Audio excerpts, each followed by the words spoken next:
En el salón pensé comenzó a moverse con su pequeña regadera de latón, vertiendo agua en abundancia para regar los tiestos en los que crecían plantas de grandes hojas. Le gustaban aquellas palmeras que tanto contribuían a embellecer la estancia. Aquí palpaba el tierno brote que germinaba en una rama gruesa y cilíndrica, allí sacudía con delicadeza las hojas en forma de abanico majestuosamente plegado, y acullá cortaba con la tijera alguna que otra punta marchita. De pronto se detuvo la discusión de los que estaban en el fumador, que ya desde hacía unos minutos venía siendo singularmente animada y ruidosa, había subido de tono, hasta el punto en que podía oírse desde afuera, a pesar de la recia puerta y del espesor de los cortinajes. No grite usted así, modérese, por Dios, se oyó al señor Grunich, cuya blanda voz no podía soportar el esfuerzo excesivo y por lo tanto volvía pronto a su cauce normal. Tome otro cigarro, prosiguió con suavidad desesperante. Sí, con mucho gusto, gracias, respondió el banquero, y a continuación se hizo una pausa que duró todo el tiempo que empleó en encenderlo. Luego dijo, bueno, en resumen, ¿quiere usted o no quiere? Hay que decidirse. Meyer, aplácele usted. Ah, no, no, amigo, de ninguna manera. De eso no hay más que hablar. Pero, ¿por qué no? ¿Qué más le da? Sea usted razonable, por amor de Dios. Tanto ha esperado. Ni un día, amigo. Bueno, pongamos 8, pero ni una hora más. Todavía se le puede ocurrir a alguien contar con su... Nada de, de nombres, que Meyer. Bien, nada de nombres. Alguien podrá contar aún con su respetable señor Sueg. No señale a nadie, por Dios. No sea usted simple, hombre. Bien, no señalaremos. Hay quien todavía confíe en la firma que venía sosteniendo el crédito de usted, amigo mío. ¿Cuánto ha perdido en la quiebra de Bremen? ¿50.000, 60.000, 150.000? Más todavía. ¿Qué le ha sorprendido? ¿Qué le ha sorprendido completamente? Eso, amigo mío, lo saben hasta los gorriones de los tejados. Son las desventajas que tienen estas cosas. Ayer era bien. Nada de nombre. Ayer era excelente la firma que sabemos y estaba a cubierta de cualquier apuro. Hoy es débil y B. Grunich, en consecuencia, es más débil también. ¿Está claro? ¿No lo ve? Sin embargo, es usted el primero en resentirse de esas oscilaciones. ¿Cómo le encuentran? ¿Qué cara les pone? ¿Acaso Block y Sticker se muestran deferentes y confiados? ¿Cómo se porta el banco de crédito? ¿Acepta el aplazamiento? Ah, ya mentimos. ¿Cree usted que desconozco el resultado de su gestión de ayer? Una gestión divertidísima, divertidísima. Sabe usted cómo lo sé, pero no se avergüence. Es natural que procure convencerme de que los demás siguen firmes y quietos como antes. No, amigo, escribe usted al cónsul. Esperaré una semana. ¿Una cantidad a cuenta de Kesselmeyer? Déjeme en paz con cantidades a cuenta. Eso se hace cuando uno quiere convencerse de antemano de la solvencia de un individuo. ¿Qué necesidad tengo de probarla? Conozco perfectamente el estado de sus negocios. Ah, eso de la cantidad a cuenta me parece muy divertido, muy divertido.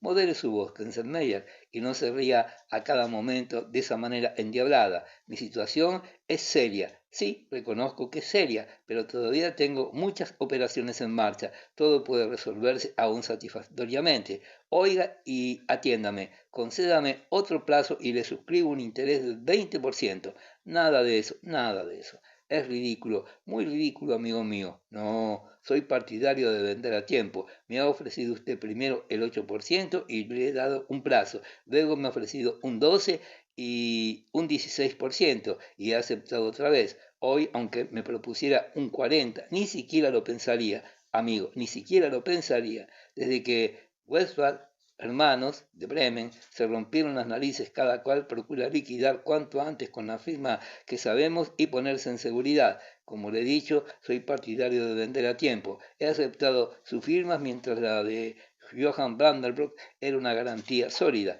Entre tanto, podía acumular los intereses del capital y subirle a usted la tasa, pero uno mantiene una cosa así mientras sube, o por lo menos se sostiene firme, pero en cuanto empieza a bajar se vende. Eso quiere decir que exijo mi capital.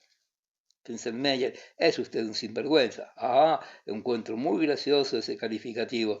¿Qué quiere usted en definitiva? De todos modos, tendrá que acudir a su suegro. El banco de crédito va a enfurecerse. Desde luego, aparte de que no es usted intachable. No, Kenselmeyer, le pido que me escuche tranquilamente, con franqueza y sin reservas. Le confieso que mi situación es grave. Usted y el banco de crédito no son los únicos. También se me han presentado letras. Todo parece unirse contra mí. Naturalmente, en su situación, pero ahora se va a arreglar todo de una vez. No, Kenselmeyer, escúcheme, tome otro cigarro, haga el favor. Pero si todavía tengo la mitad de este, déjeme en paz con sus cigarros, págueme. Kenselmeyer, no permite usted mi caída. Usted es mi amigo, ha comido en mi casa.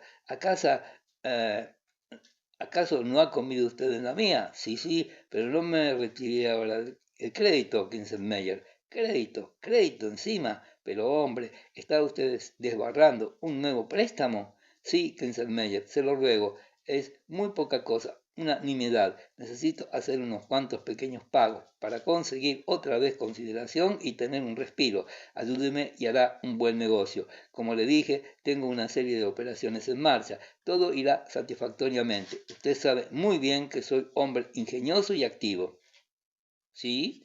Un necio y un estúpido. Eso es lo que es usted, amigo. ¿Quiere tener la amabilidad de decirme qué es lo que piensa inventar ahora? ¿Cree acaso que hay en toda la redondez de la tierra un banco tan tonto que le fíe un miserable chavo?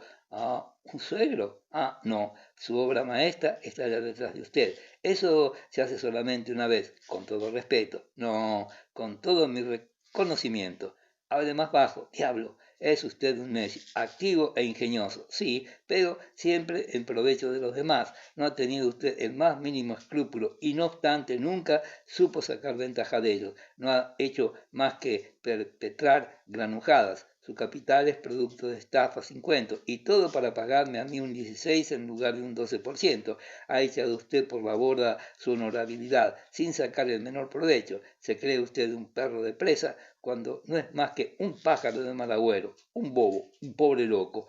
Hay hombres así, y son muy divertidos, extraordinariamente divertidos. ¿Por qué tiene usted tanto miedo de dirigirse con su historia a cuestas a sus íntimos? ¿Se siente usted tal vez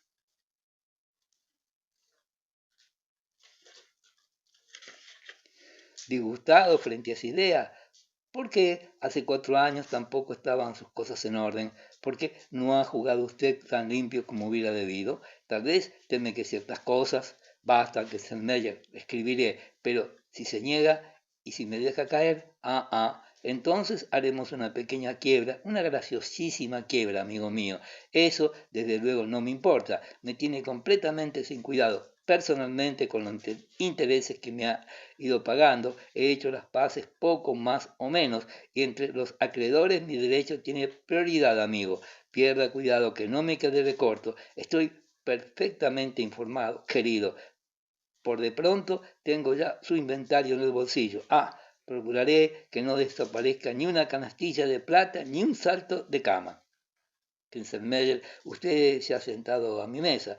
Déjeme en paz con su mesa. Dentro de 8 días quiero la respuesta. Me voy a la ciudad, un poco de ejercicio me sentará muy bien en este momento. Buenos días, amigo mío. Hace una buena y alegre mañana. Y el señor Kinselmeyer se marchó. Sí, marchó. Si hubieran podido oír sus cascos por los pasillos y sus brazos que se movían vigorosamente como si remaran. Cuando el señor Grunich entró en el salón, pensé, Tony, que aún se encontraba en él, de pie, con la regadera en la mano, le dirigí una mirada a los ojos. ¿Qué miras? Dijo él, mostrando los dientes, describiendo con las manos vagos movimientos en el aire y balanceando el cuerpo. Su rosada piel carecía de la propiedad de palidecer completamente. En estas ocasiones presentaba numerosas manchas rojas como el rostro de un enfermo de escarlatina. Capítulo séptimo. El cónsul Johann Vanderburg llegó a la villa a las 2 de la tarde y entró en el salón de los Grunlich envuelto en su abrigo de viaje, abrazando con una expresión de íntima pena a su hija. Estaba pálido y parecía envejecido. Tenía sus diminutos ojos hundidos en las órbitas, la nariz proyectábase larga y aguda entre las caídas mejillas, los labios parecían haber adelgazado y su barba no se limitaba ya a 2 rizados mechones que, arrancando de las sienes, llegaban hasta la mitad de los carrillos, sino que en medio tapada por el ancho cuello y la alta corbata, se extendía por debajo de la barbilla y cubriendo las mandíbulas llegaba hasta el cuello y era ya tan gris como sus cabellos. El cónsul acababa de pasar por días de dura prueba. Thomas había enfermado de una lesión pulmonar y una carta del señor Van der Kellen le había informado de la adversa noticia. Dejando sus negocios en manos de apoderados, se había puesto en camino de Ámsterdam por la vía más rápida. Como quiera que la enfermedad no ofrecía peligro inmediato y según opiniones de los doctores, una cura de aire en el sur de Francia le sería muy conveniente, y concurriendo a las favorables circunstancias de que el hijo menor del principal se disponía a emprender un viaje de recreo por aquella región, los dos jóvenes salieron en dirección a Pau en cuanto Thomas se halló en disposición de partir. Y apenas llegado al hogar ocurrió aquel contratiempo que por unos momentos había puesto a su casa en trance de naufragar, la quiebra de Bremen, en la que había perdido de golpe y porrazo 80.000 marcos. ¿Cómo? Las letras libradas contra Westphal, hermanos, y descontadas por sus banqueros, habían sido devueltas por declararse los librados en suspensión de pagos.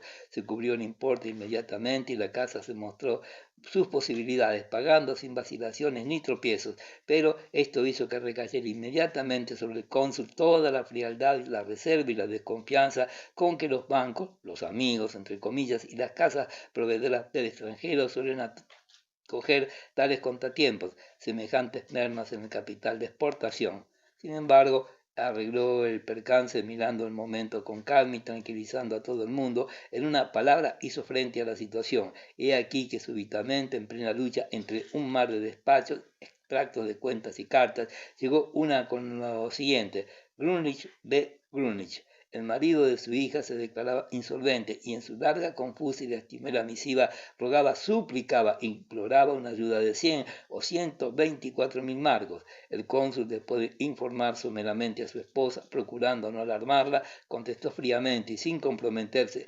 citándole para una conferencia a la que debería asistir Kanzelmeyer en casa del primero, y partió. Tony le recibió en el salón. La joven se desvivía por recibir visitas en el salón de seda castaño y, a pesar de tener una vaga idea de la urgente y solemne importancia de la situación, no hizo excepción alguna con su padre. La muchacha tenía aspecto sano y era linda y formal. Llevaba un vestido gris adornado con encajes en el pecho y en las muñecas, mangas acampanadas, falda ancha a la última moda y un pequeño broche de brillantes al cuello. Buenos días, papá. Al fin volvemos a verte por aquí. ¿Cómo está, mamá? ¿Tienes buenas noticias de Tom? Siéntate, papadito. ¿No quieres lavarte y arreglarte un poco? He hecho preparar para ti la habitación reservada. Arriba, Grunling se está arreglando precisamente. Déjale, hija mía, le guardaré aquí mismo. Ya sabes que he venido para entrevistarme con tu marido. Una entrevista muy seria, mi querida Tony. ¿Ha venido el señor Kenselmeyer? Sí, papá, está en el salón, pensé, hojeando el álbum. ¿Dónde tienes a Erika? Arriba, con Tinka, en su cuartito. Se encuentra muy bien. En este momento estaba bañando a su muñeca, sin agua, naturalmente. Una muñeca de cera, claro, desde luego. El cónsul, después de una aspiración, prosiguió: ¿Verdad, nena, que no puedo suponer que estés informada de la situación de tu marido? Habíase dejado caer en un sillón de los que rodeaban la mesa, y Tony se sentó a sus pies en un escabel formado por 3 almohadones de seda. Los dedos de su mano derecha jugueteaban lentamente con el broche de diamantes que llevaba al cuello. No, papá, respondió Tony, debo confesarte que no sé una palabra. Dios mío, soy una tonta, papá, no tengo la menor idea. Hace unos días oí algunas frases de la conversación que sostenían el señor Kenselmeyer y Grunlich, y al final me pareció como si el señor Kinselmeyer bromeaba. Habla siempre de una manera tan ridícula. ¿Oíste mi nombre? ¿En qué sentido? Ah, no podría decírtelo exactamente, papá. Desde aquel día Grunlich se ha mostrado muy gruñón. Sí, insoportable, debo decirlo. Hasta ayer. Ayer me habló con dulzura y me preguntó 10 o 12 veces si le amaba y si intercedería a su favor en el caso de que te pidiera algo. Ah, sí, me dijo que te había escrito y que vendrías. Y mira, aquí estás, y bienvenido. Esta no es un poco esto un poco lúgubre. Grunlich ha dispuesto de la mesa verde de juego, ha puesto en ella multitud de papeles y lápices. Allí celebraréis luego la conferencia con el señor Kenselmeyer. Escúchame, hija mía, dijo el cónsul, pasándole cariñosamente la mano por el cabello. Tengo que decirte una cosa muy seria. Dime, ¿quieres a tu marido con todo tu corazón? Claro, papá, respondió Tony con una expresión de infantil hipocresía, semejante a aquella de antaño cuando le preguntaban, ¿verdad que no harás rabiar nunca más a la tonta de las muñecas? ¿Le quieres? Prosiguió luego, hasta el punto de no poder vivir sin él, cualquiera que sea su situación, aun en el caso de que Dios dispusiera un cambio total en su posición y se viera reducido a un estado que no le permitiera rodearte para lo sucesivo de estas cosas, y su mano indicó con un vago ademán los muebles y los cortinajes del aposento, el reloj dorado sobre la consola y finalmente su vestido. Claro que sí, papá, repitió Tony en aquel tono confiado que adoptaba siempre cuando alguien le hablaba con su gravedad. Sus ojos miraban a la ventana, detrás del rostro de su padre, atenta a la lluvia espesa y fina que fuera caía silenciosamente. Reflejábase en ellos esa expresión con que los chicos suelen escuchar a un narrador de cuentos que tiene el poco tacto de entremezclarlos con reflexiones sobre moral y deberes, una mezcla de cohibición e impaciencia, de piedad y mal humor. El cónsul la estuvo contemplando durante un minuto, mudo y con mirada pensativa. Le había satisfecho su respuesta en casa y durante el viaje lo estuvo pensando y madurando todo. Es fácil comprender que la primera y más lógica resolución de Johann Vanderbroek había sido la de negarse a pagar las deudas de su yerno, cualquiera que fuese su cuantía, pero al pensar en la insistencia con que había apoyado, para no usar un término más exacto, aquel matrimonio, al recordar el acento con que Tony, al despedirse después de la ceremonia, le había preguntado ¿estás contento de mí?, no podía por menos de atribuirse con gran desaliento una buena parte de culpa en la desgracia de su hija y decirse que en aquel momento ella debía haber decidido por sí misma. Sabía perfectamente que en el enlace no había tenido el amor parte alguna,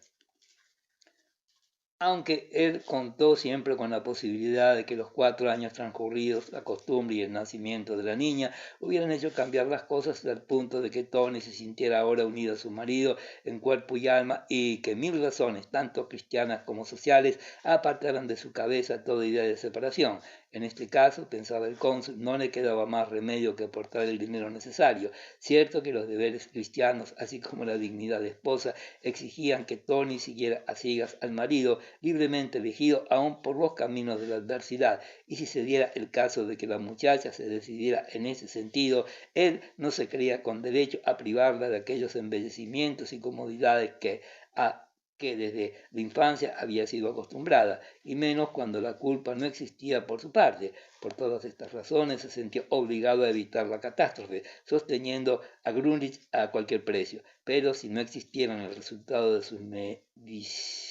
mediciones era llevarse a la hija y a la nietecita a su casa y dejar al señor Grunwich que siguiera su camino. Quisiera a Dios que no hubiese de llegarse hasta tal extremo. De todos modos, tenía bien presente aquel artículo del código según el cual el no poder el marido atenderle a la manutención de su esposa e hija justificaba la separación, pero ante todo debía conocer las intenciones de su hija. Veo, dijo ella sin cesar de acariciar su cabello, veo, hija mía, que te hayas animada de buenos y laudables propósitos, pero no puedo contentarme con que enfoques esta cuestión de manera diferente a como debe hacerse.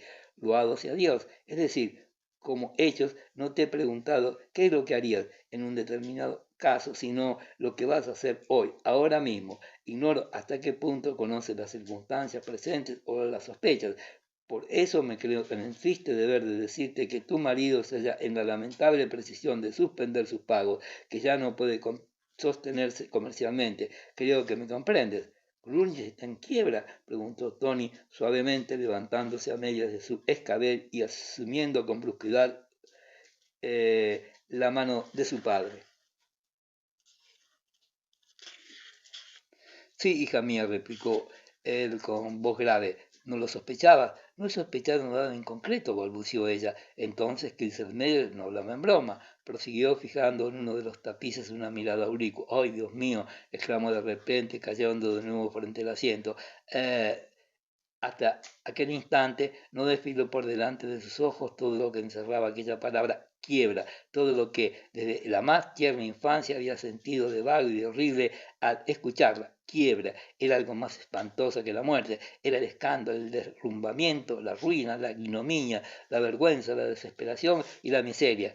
¿Está en quiebra? Repitió. Aquella palabra fatídica la había abatido, aniquilado, hasta tal punto que no se le ocurrió pensar en ningún remedio, ni siquiera en el que pudiera traerle su padre. Él la contemplaba con las cejas arqueadas y hundidos los pequeños ojos de mirada triste y fatigada que no obstante revelaban una extraordinaria atención. Te preguntaba, mi querida Tony, dijo con dulzura, si estás dispuesto a seguir a tu marido en la pobreza, y dándose cuenta inmediatamente de que había usado de una manera instintiva la palabra pobreza como un medio atemorizador, añadió, claro que tal vez podría rehacerse. Ciertamente, papá, respondió Tony, pero esta respuesta no evitó que la joven prorrumpiera en llanto, ahogando sus sollozos en el pañuelo de batista con encajes que llevaba bordado el monograma AG. Aún conservaba su llanto infantil, ingenuo y sin afectación alguna, y el labio superior le daba una expresión realmente enternecedora. Su padre continuaba examinándola con la mirada. ¿Lo dices en serio, hija mía? Preguntó. Sentíase tan perplejo como ella misma. ¿Acaso no debo? Dijo Tony sollozante. Es mi deber. Eso no, de ninguna manera, exclamó él con vivacidad, pero sintiendo remordimiento, rectificó en el acto. No te obligaría a ello de una manera absoluta, hija mía. Supongamos que tus sentimientos no te ligasen a tu marido de una manera inquebrantable. Ella le miró los ojos a través de las lágrimas que empañaban los suyos con expresión dubitativa. ¿Qué quieres decir, papá? El cónsul se balanceó ligeramente y luego dijo, valiéndose de un razonamiento formulario.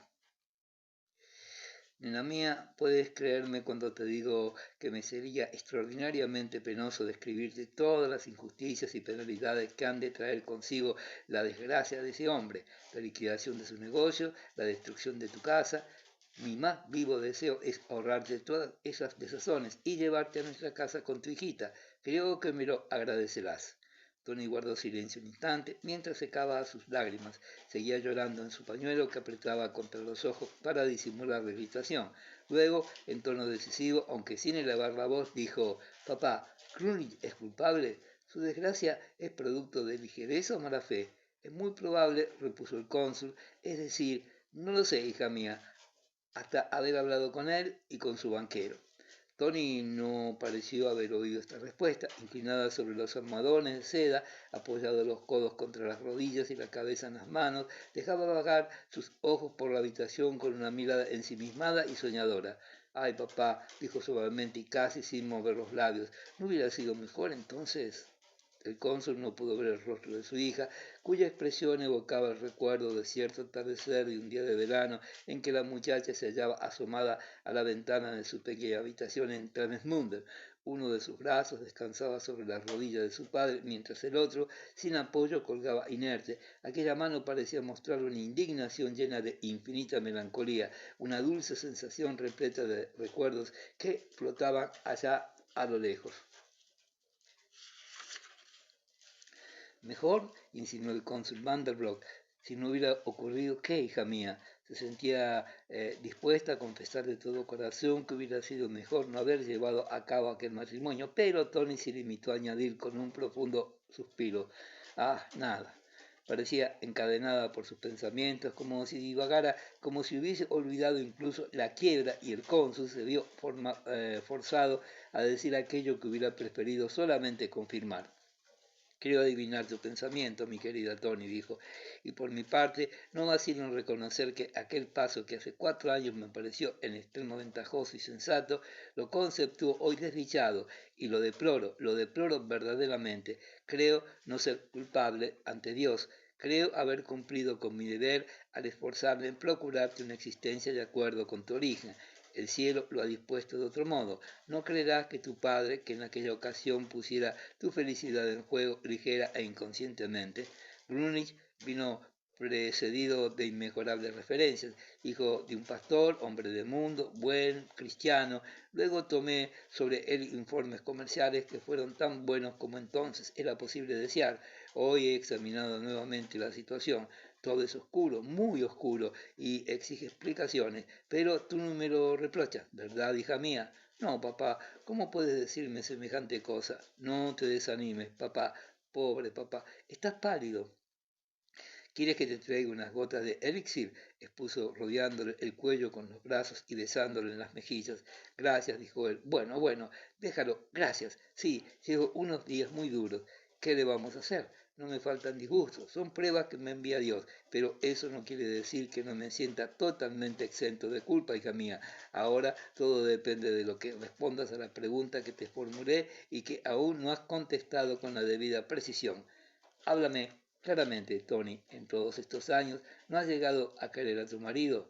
Tony volvió a prorrumpir en llanto y cubriéndose los ojos primero con las manos y luego con el pañuelo, exclamó entre desoladores sollozos: «Ah, ¿qué cosas me preguntas, papá? No le he amado nunca. Siempre he sentido repulsión hacia él.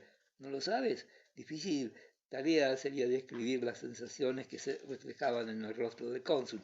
Su mirada era temerosa y triste, y sin embargo oprimía los labios de tal modo que producían unos pliegues en las mejillas y en los ángulos de la boca exactamente iguales a cuando estaba a punto de concluir un excelente negocio.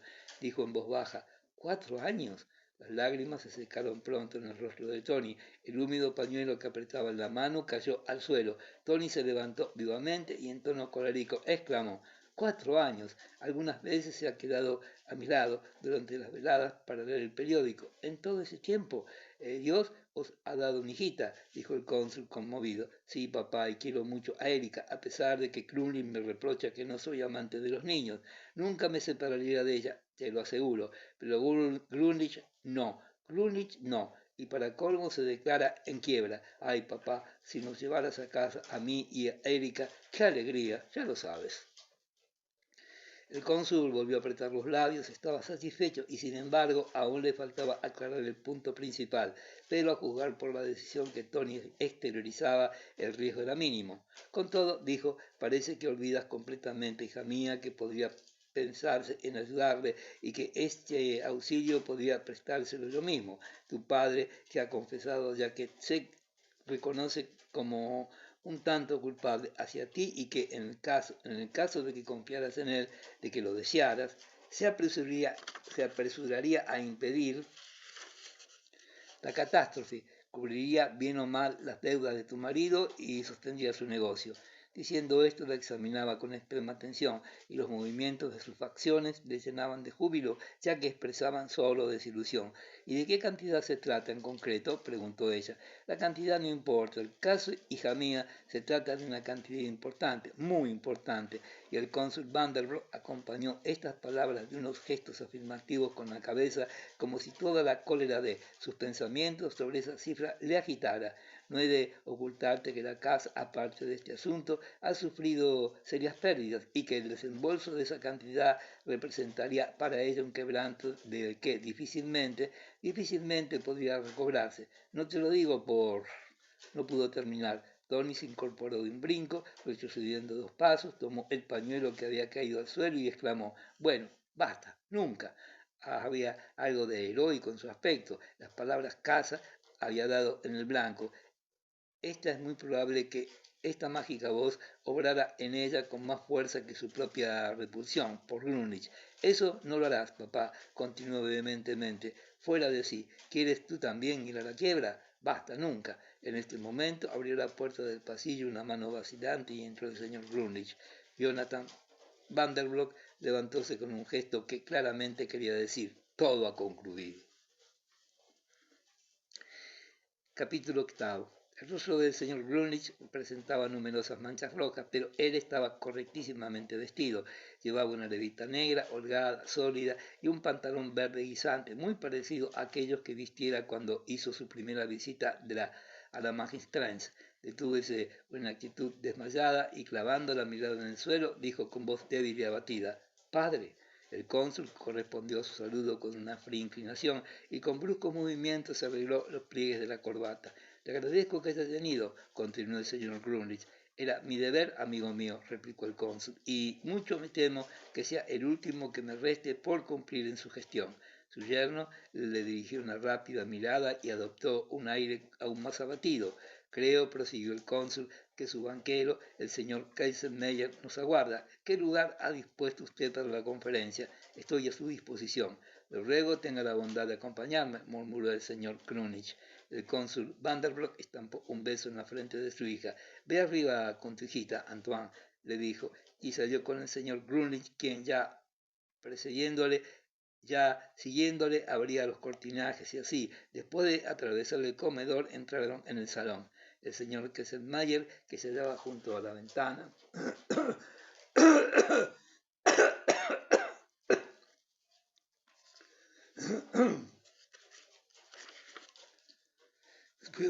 volvió y sus pelillos grisáceos se movieron para recobrar enseguida su posición normal. El señor Kesselmayer, banquero, el cónsul Brandenburg, almacenista y exportador, mi suegro, presentóles el señor Grunlich con gravedad y modestia. El rostro del cónsul permaneció inmóvil. En cuanto al señor Kesselmayer, hizo una gran reverencia con los brazos colgantes, aprisionando al mismo tiempo el labio superior con sus dos dientes amarillos. Luego dijo, servidor de usted, señor cónsul, he tenido mucho gusto, es un gran placer para mí. ¿Tendrá usted la amabilidad de perdonar la espera en Kesselmayer? Dijo el señor Grunlich. Se mostraba deferentísimo con ambos. Vamos, al asunto, propuso el cónsul dejando vagar la mirada como buscando algo. El dueño de la casa se apresuró a contestar. Si los señores tienen la bondad. Mientras se dirigían al fumador, el señor Kesselmayer dijo, ¿ha tenido buen viaje, señor cónsul? Ah, lluvia. Sí, tenemos mal tiempo, un tiempo de perros. Si por lo menos helara un poquito o nevara, pero ni pizca, lluvia, barro, enojoso, extraordinariamente enojoso. Qué hombre más singular, pensó el cónsul. En el centro de la pequeña habitación, tapizada con papel de flores oscuras, había una mesa rectangular, bastante espaciosa, cubierta con un tapete verde. La luz del día era ya tan escasa que el señor Grunlich encendió enseguida las 3 bujías que sostenían el candelabro de plata. Sobre el verde paño se veían azuladas cartas comerciales, selladas y timbradas, y multitud de papeles sueltos, bien ordenados, llenos de fechas y de números. También resaltaba un voluminoso libro mayor y una escribanía con su bien repleto tintero, su salvadera y una porción de plumas y afilados lápices.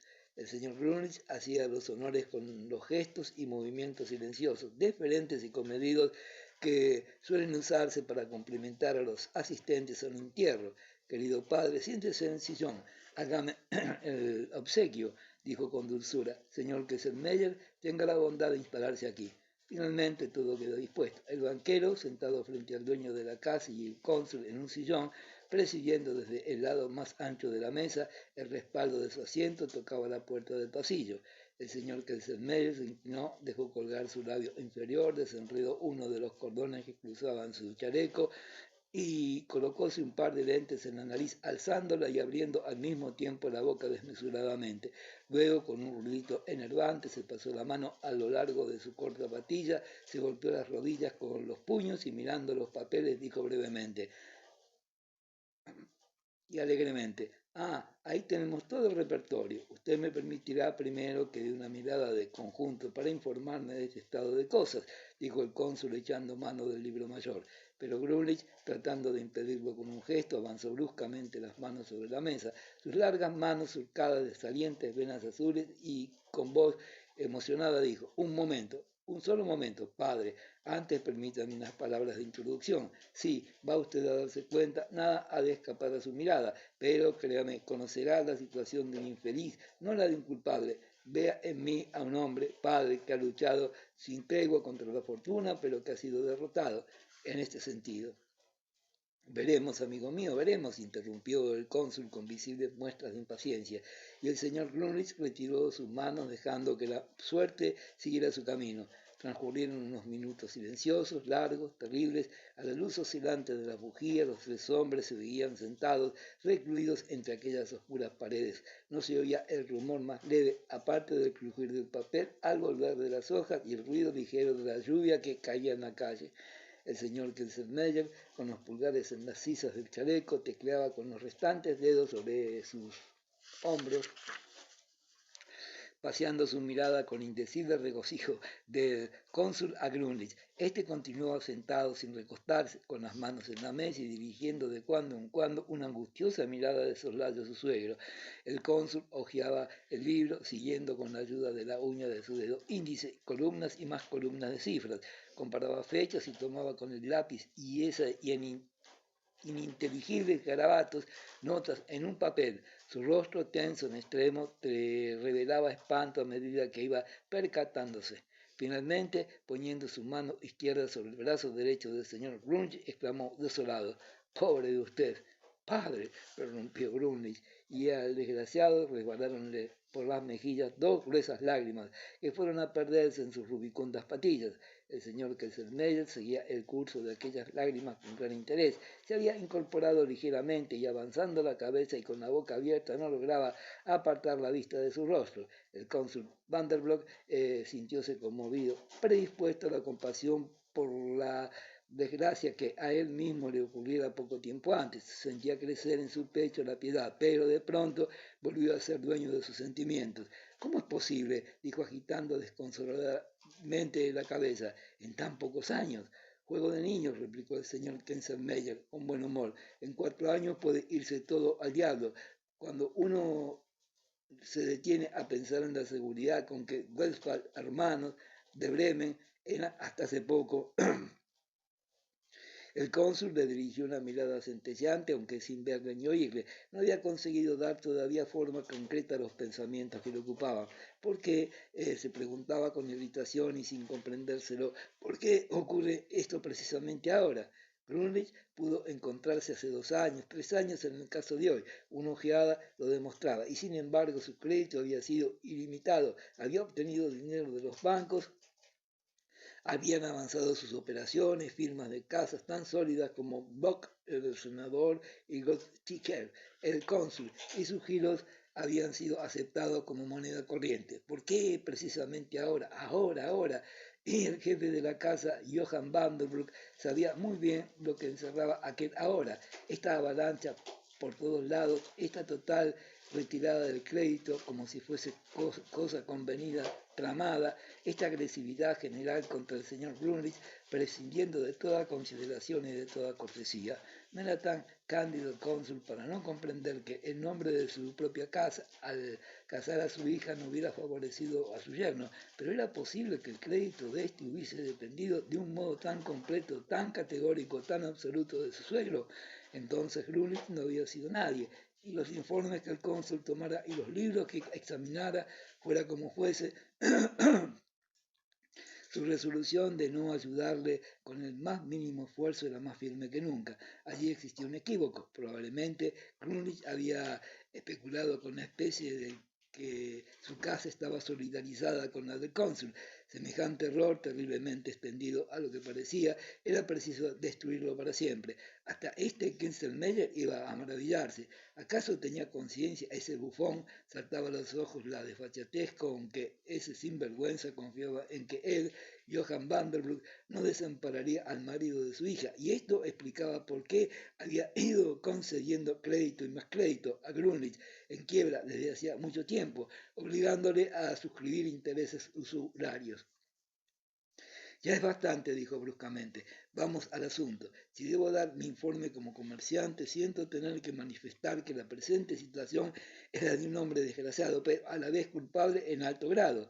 «Padre», balbució el señor Grunlich, «me suena muy mal ese título», replicó el cónsul brusca y duramente. «Su crédito contra el señor Grunlich, señor mío», prosiguió dirigiéndose al banquero, «asciende a 60.000 marcos».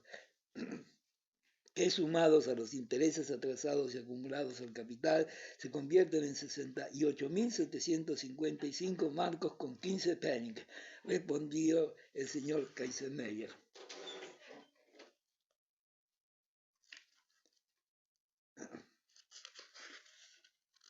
Muy bien, ¿y no estaría usted dispuesto a ningún caso a tener paciencia? El señor Kelsenmeyer por toda respuesta se echó a reír. Reía con la boca abierta, con espontaneidad, sin demostrar irritación, más bien de buena gana, mirando fijamente al cónsul como invitándole a que le acompañara en el regocijo. Los ojos diminutos y hundidos del cónsul se enturbiaron, rodeándose de unos círculos rojos que se extendieron hasta los pómulos. Había preguntado por pura fórmula, completamente convencido de que, aun en el caso de que aquel acreedor concediese una demora, el estado general del asunto no cambiaría. Pero la actitud con que el banquero acogió sus palabras le avergonzó y violentó en extremo. Con un brusco movimiento apartó todos los papeles y dejando el lápiz sobre la mesa dijo, siendo así, doy por terminada mi intervención en este asunto. ¡Ah! Exclamó el señor Kesselmeyer, agitando los brazos. A eso le llamo yo hablar. Eso está bien dicho. El señor cónsul prefiere arreglar las cosas sin más palabras. Nada de discurso. Así, rotundamente. Johann Vanderbroek ni le miró siquiera. No puedo ayudarle, amigo mío, dijo tranquilamente, dirigiéndose a Grunlich. Las cosas deben seguir el camino trazado. No está en mi mano cambiarlo. Resígnese y pida a Dios consuelo y fuerza. He de dar por terminada esta sesión. La cara del señor Kesselmeyer tomó una singularísima expresión de gravedad que, sin embargo, se desvaneció rápidamente. Luego dirigió al señor Grunlich una mirada alentadora.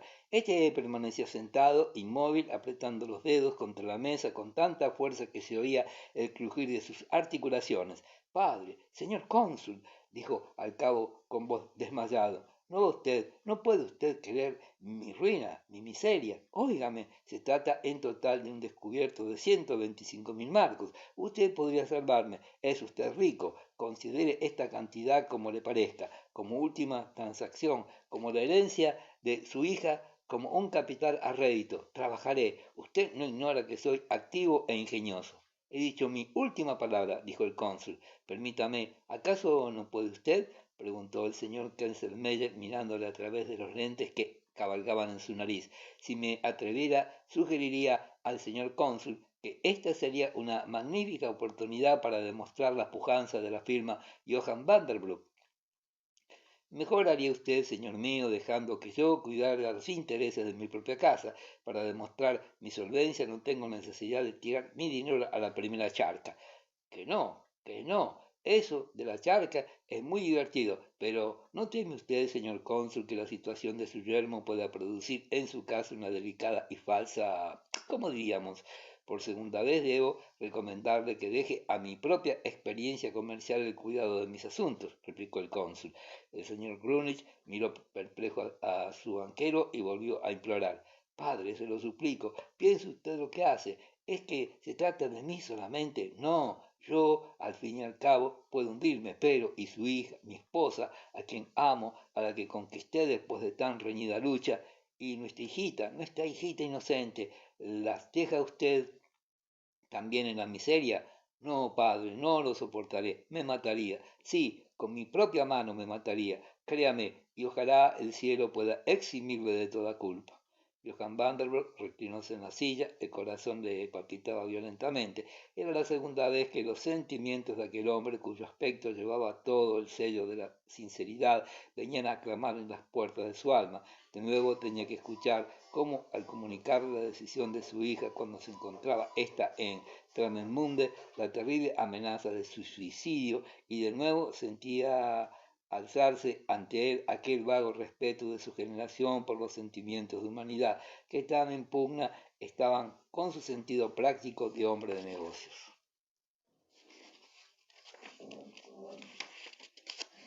125.000 marcos, repetía para sus adentros. Luego, firme y tranquilo, dijo, Antoine es mi hija. Yo sabré impedir que sufra porque no es culpable. ¿Qué quiere decir con eso? Preguntó el señor Grunlich como embobado.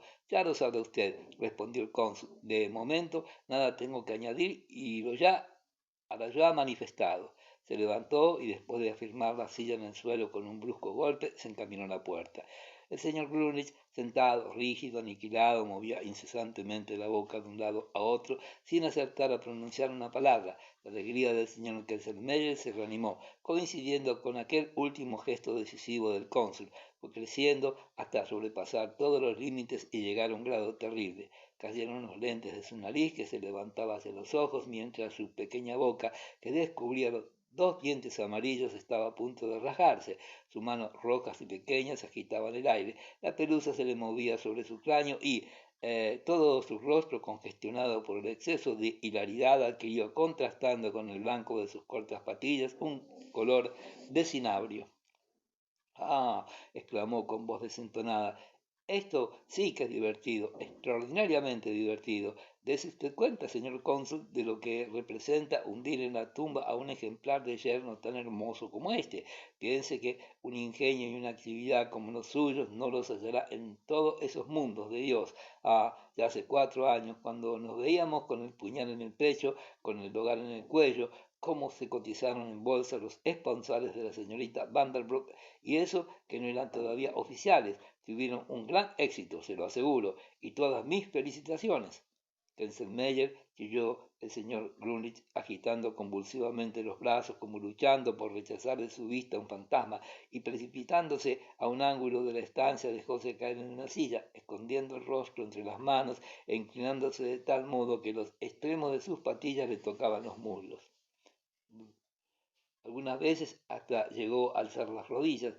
¿Que cómo nos la hemos arreglado? Prosiguió el señor Tenselmeyer, que cómo nos las hemos compuesto para pescar a la hija con sus 80.000 marras. Oh, es cosa que se arregla fácilmente, con solo que uno posea 2 alarmes de ingenio y de actividad. La cosa no ofrece dificultades. Se ponen delante de las narices del papá, nuestro Salvador, unos libros magníficos, limpísimos, en donde figura todo al pie de la letra, con la sola salvedad de que no responden a la situación real, puesto que la verdadera situación es que las 3/4 partes de la dote van ya en letras aceptadas. El cónsul permanecía en la puerta, lívido, con el picaporte en la mano. Un escalofrío de terror le recorría la columna vertebral. ¿Era posible que se encontrase en aquella reducida habitación, bajo aquella luz vacilante, solo, entre un estafador y un mono saturado de maldad? Señor mío, desprecio sus palabras, repuso con voz insegura, desprecio sus absurdas calumnias, tanto más cuanto que me atañen también. A mí, que nunca pensé en consumar las desgracias de mi hija y no procedí en el asunto con ligereza, tomé serios informes de mis futuros yernos. El resto ha sido la voluntad de Dios. Y se volvió, no queriendo oír más, pero la voz de Stelzenmeyer les perseguía. Ah, informes. ¿Dónde? ¿En la casa Buck? ¿En la casa de Gosticker? ¿En la casa Petersen? ¿En la casa de Marsman y Tin? Si todos estaban tomados, si los estaban de una manera espantosa, no se sintieron por contentos y seguros gracias al matrimonio. El cónsul cerró la puerta tras de sí. Capítulo 9. En el comedor se afanaba Dora, la cocinera, que no era por cierto ningún dechado de honradez. Haga el favor de llamar al señor Grunlich, ordenó el cónsul. Arréglate, hija mía, dijo cuando apareció Tony. Los dos se dirigieron al salón.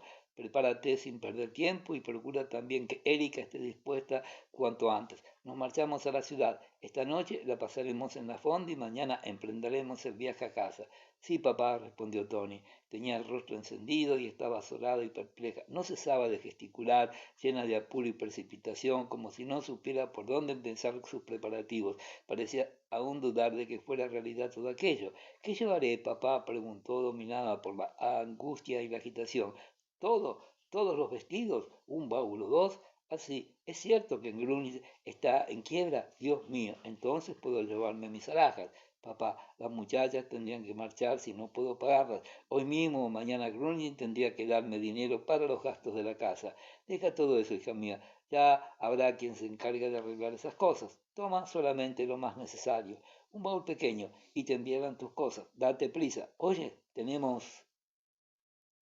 En este momento unas manos apartaron los cortinajes y el señor Grunlich entró en el salón, con paso rápido, extendido los brazos y la cabeza inclinada hacia un lado en la actitud de un hombre que parece decir, aquí estoy, máteme si quiere. Corrió hacia su esposa y cayó de rodillas a sus pies. Su aspecto era lastimoso, tenía las rubicundas patillas despeinadas, la levita arrugada, el cuello abierto y en su frente podían distinguirse gotitas de sudor. Antoine, exclamó, aquí estoy. Tienes un corazón sensible. Óyeme, tienes ante ti a un hombre aniquilado, condenado a la ruina, a un hombre que morirá de dolor si desprecias su cariño. Aquí me tienes. ¿Tendrás valor para decirme, te aborrezco, te abandono? Tony lloraba, lo mismo que aquella otra vez en el salón de los paisajes. Nuevamente veía su rostro desencajado, sus ojos suplicantes que la miraban, y nuevamente creyó con extrañeza y emoción que aquella angustia y aquel ruego eran sinceros y veraces. Levántate, Grunlich, le pidió sollozando. Levántate, te lo ruego. Y tomándole de los hombros, intentó incorporarle. No te aborrezco, le dijo. ¿Cómo puedes decir cosas semejantes? Y sin saber qué agregar, se volvió a su padre en busca de auxilio. El cónsul la tomó de la mano y dirigiendo una leve inclinación a su yerno, se dirigió con ella hacia la puerta. ¿Te vas? Gritó Grunlich, levantándose de un brinco. Ya le he manifestado, intervino el cónsul, que no puedo resignarme a abandonar a mi hija, que es inocente en la desgracia, y a ello debo añadir que tampoco tiene usted derecho a hacerlo. No, señor mío, por su mala cabeza ha perdido todo el derecho sobre mi hija, y de aún gracias al Creador por haber conservado el corazón de esta criatura tan pura y tan inocente que pueda separarse de usted sin despreciarle. Adiós. Aquí perdió el señor Grunlich todo el dominio sobre sí mismo. Hubiera podido hablar de corta separación, de regreso, de una vida y quizás así salvar la herencia, pero por lo visto su prudencia, ingenio y actividad habían llegado al límite máximo. Hubiera podido tomar el gran plato de bronce irrompible que había encima de la consola, pero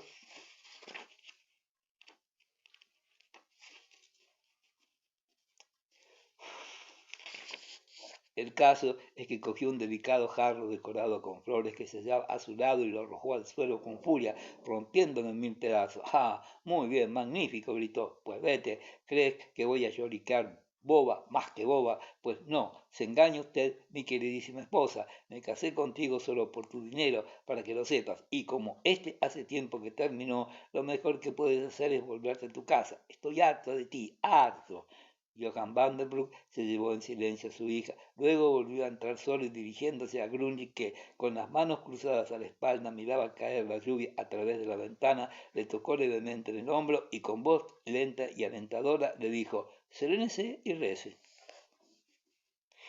Capítulo 10. Durante una buena temporada, la espaciosa mansión de la Magentrans quedó sumida en un estado de depresión. A partir del día en que volvió a ella Madame Grunlich, en compañía de su hijita, se andaba por la casa con cierto recelo y todos evitaban hablar de aquello, si se exceptúan a la protagonista que, al contrario de los demás, era propensa a tratarlo y hasta parecía hallarse en su natural elemento cuando lo sacaba a relucir.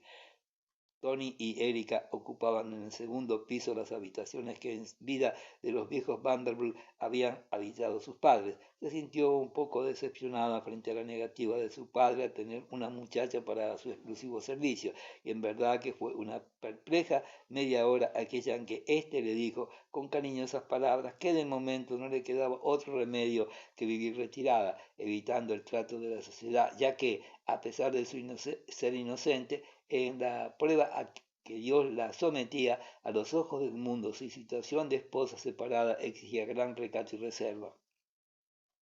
Tony poseía el don de acomodarse a cualquier estado con talento, habilidad y satisfacción. Así, muy pronto, entrando en su papel de esposa perseguida por la desgracia, vistió colores oscuras, peinó su bonito cabello rubio agrisado, sencillamente liso y a raya como una adolescente, y buscó resarcirse de la exigua vida de sociedad con la inmensa importancia y alegría inagotable que conferían a su persona la gravedad y alcance de su situación, cosa que originaba mil consideraciones generales sobre el matrimonio, la vida y el destino.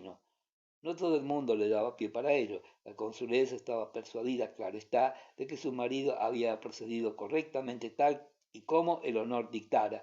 No obstante, en cuanto Tony empezaba a referirse a ello, su madre levantaba la blanca y hermosa mano diciendo, «Así, hija mía, no me gusta que se hable de este asunto». Clara, que solo contaba 12 años, no comprendía nada de estas cosas y en cuanto a la prima Tilda era demasiado tonta. Ah, Tony, qué triste es eso, fue todo lo que supo decir en tono de extrañeza. En cambio, la joven halló una leal confidente en la señorita Hugman, la cual, llegada ya a los 35 años, se enorgullecía de haber envejecido al servicio de una de las más ilustres familias. No te apures, Tony Chen, nena mía, le decía, todavía eres joven, aún volverás a casarte. Por otra parte, se consagró con toda el alma a la educación de la pequeña Erika y solía contarle aquellos mismos recuerdos e historias que tanta risa provocaron 15 años antes en los hijos del cónsul, en particular la de aquel tío suyo que había muerto de hipo en Marienberg, arrojando el corazón. Pero con quien más a gusto charlaba Tony y con quien más rato pasaba después de comer o bien a la hora del desayuno era con su padre. Sus relaciones habían adquirido de pronto una intimidad muy superior a la de otros tiempos. Su gran influencia en la ciudad, su capacidad diligente, sólida, severa y piadosa, siempre le habían inspirado más temeroso respeto que ternura, pero desde aquella conversación en su domicilio conyugal que demostró más en él al hombre, una especie de orgullo y de ternura se fueron apoderando de ella al sentirse distinguida con la confianza que encerraba la confesión, hecha casi con humildad, que en cierto modo le ponía a merced suya de que en lo ocurrido no se sentía exento de culpa. No hay duda de que Tony, por sí sola, nunca habría dado con aquel pensamiento, pero puesto que él lo había dicho, la joven lo creció y sus sentimientos para con su padre ganaron en ternura y delicadeza. En cuanto al cónsul, se modificó su punto de vista y se creyó en el deber de aliviar en lo posible el duro destino de su hija, redoblando el amor que por ella sentía. Johann Vanderbroek se había guardado muy bien de propalar detalles sobre la conducta de su tramposo yerno, cierto que Tony y su madre, por lo que habían deducido de algunas conversaciones sobre los indignos procedimientos de Grüning, llegaron a conocer los medios de que se varió para conseguir los 80.000 marcos, pero el cónsul procuró que el caso se no trascendiera al público, así como tampoco lo entregó a la justicia. Se sentía herido en su orgullo de comerciante y devoró en silencio la vergüenza que le producía el hecho de haberse dejado engañar de una manera tan burda.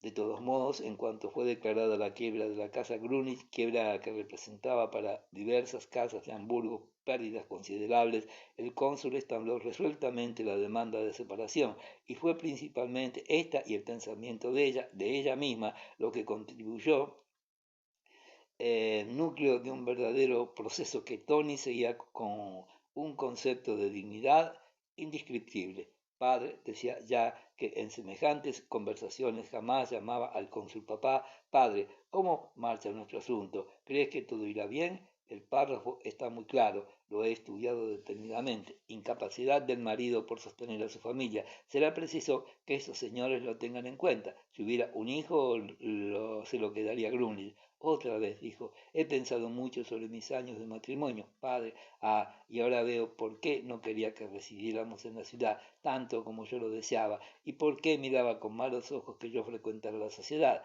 Claro, existía el peligro de que me enterase de lo que allí ocurría, que era mucho más serio que en Eisenberg. Vaya, un filú. No juzguemos, hija mía, replicaba el cónsul, y cuando ya la sentencia del divorcio fue dictada, Tony dijo con aire de importancia, lo has anotado en el libro de la familia, ¿no? En este caso voy a hacerlo yo, dame la llave del secretario. Y ligera y altiva escribió debajo de la línea que 4 años antes trazara a continuación de su nombre. Este matrimonio fue disuelto ilegalmente en febrero de 1850, luego dejó la pluma y permaneció un momento pensativa. Padre, dijo, sé muy bien que este incidente es una mancha en la historia de nuestra familia. He pensado mucho sobre ello. Es como si en este libro hubiese caído un borrón de tinta. Pero tranquilízate, el quitarlo es cosa mía. Soy joven todavía. ¿Y no te parece que aún soy bastante bonita, a pesar de lo que Madame Stone dijo cuando volvió a verme? ¡Ay, Dios mío, Madame Granville! ¿Y cómo ha envejecido usted? Claro que no va una a ser siempre una bobita como era yo hace 4 años. La vida te lleva, naturalmente, algo consigo. Bueno, en resumen, que volveré a casarme. Vas a ver cómo se arregla con un nuevo buen partido. ¿No te parece? Eso solo está en la mano de Dios, hija mía, pero ahora no procede a hablar de estas cosas. Por esta época, Tony empezó a usar la frase, como la vida es así, y al pronunciar las palabras vida, sus ojos se elevaban con una expresión grave y simpática, como demostrando la profunda mirada con que contemplaba la existencia y el destino humanos. La mesa del comedor había vuelto a animarse y Tony encontró nueva oportunidad de expansionarse cuando Tom, de regreso de Pau, volvió a su casa en agosto de aquel mismo año. La joven quería y veneraba a aquel hermano que, con ocasión de su vuelta de Transelmunde, había sido testigo de su dolor, además de que, como futuro jefe de la casa, veía en él el único cabeza de familia del porvenir. Sí, sí, dijo Tom, los dos hemos pasado las nuestras, Tony, y diciendo esto arqueó una de las cejas, trasladó el pichillo ruso de uno al otro lado de la boca y se puso a recordar seguramente aquella linda florista de Pipito Malayo, que hacía poco se había casado con el hijo de su patrona y hoy dirigía por cuenta propia el negocio de flores en la tiendecita de la Fisher Group. Thomas Vanderbroek, algo pálido todavía, era un mozo de gallardo aspecto. Parecía como si aquellos años hubieran completado su desarrollo espiritual y físico, con los ondulados mechoncitos que le caían sobre las orejas, el levantado bigote rizado con tenacillas a la moda francesa y su recio cuerpo de anchas espaldas ofrecía un aspecto casi militar, pero las azuladas venas excesivamente visibles que cruzaban sus sienes, de las cuales retrocedía el cabello en dos pronunciadísimas entradas, así como una marcada propensión al escalofrío que el doctor Glaboux en vano se empeñaba en combatir, eran síntomas elocuentes de lo endeble de su constitución, por lo que afecta a los rasgos particulares de su cuerpo, como la barbilla, la nariz y particularmente las magníficas manos características de los Vanderbilt, su parecido con el abuelo habían aumentado más, hablaba un francés entremezclado de sonidos españoles y dejaba pasmado a todo el mundo con su afición a ciertos escritores modernos de carácter satírico y polémico. Solamente el señor de Gauche, el lúgubre corredor, encontraba en la ciudad simpatía a su inclinación, excusado, es decir, que su padre lo condenaba severamente. Esto no era obstáculo, sin embargo, para que el cónsul se sintiera orgulloso y feliz de su hijo primogénito, y que estos sentimientos pudieran leerse en sus ojos. Emocionado y satisfecho, le saludó a su llegada como operador en su casa, donde el joven reanudó su gestión con el máximo celo, que no tardó en dar satisfactorios frutos, sobre todo al producirse la muerte de la anciana Madame Creher, ocurrida a fines de aquel mismo año. Aquella pérdida soportaronla sus hijos con notable resignación. Cierto que había alcanzado una edad patriarcal y en los últimos tiempos se había vivido muy retirada. En fin, ella fue a reunirse con Dios y los Vanderbroek cobraron una buena suma en dinero constante y sonante, unos 100.000 francos que cayeron como agua de mayo para reforzar el capital comercial.